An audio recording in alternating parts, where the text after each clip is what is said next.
বর বাজার থেকে নিয়ে এসেছে পুঁটি মাছ। ভাবতে ভাবতে ডিসাইড করলাম বানাই আজ পুঁটি মাছের ঝাল।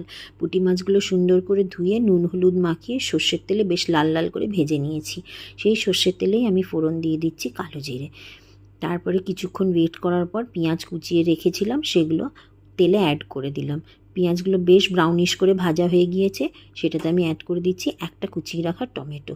কিছুক্ষণ নেড়ে চেড়ে সেটাতে আমি অ্যাড করব আদা আর কাঁচা লঙ্কার পেস্ট।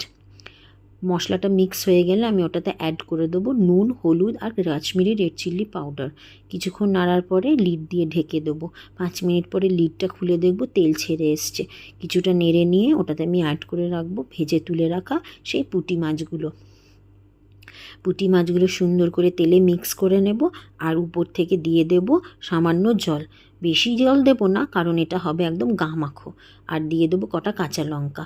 ব্যাস, তারপরে লিড দিয়ে ঢেকে দেবো। আবার ফুটবে, ফোটার পরে যখন ঝোলটা একটু টেনে আসবে লিডটা খুলবো। লিডটা খুলে উপর থেকে আমি দিয়ে দেবো কিছুটা ধনেপাতা কুচি। নেড়ে নেব ধনেপাতাটা। তারপরে আমি একটা ডিশে উঠিয়ে নেব।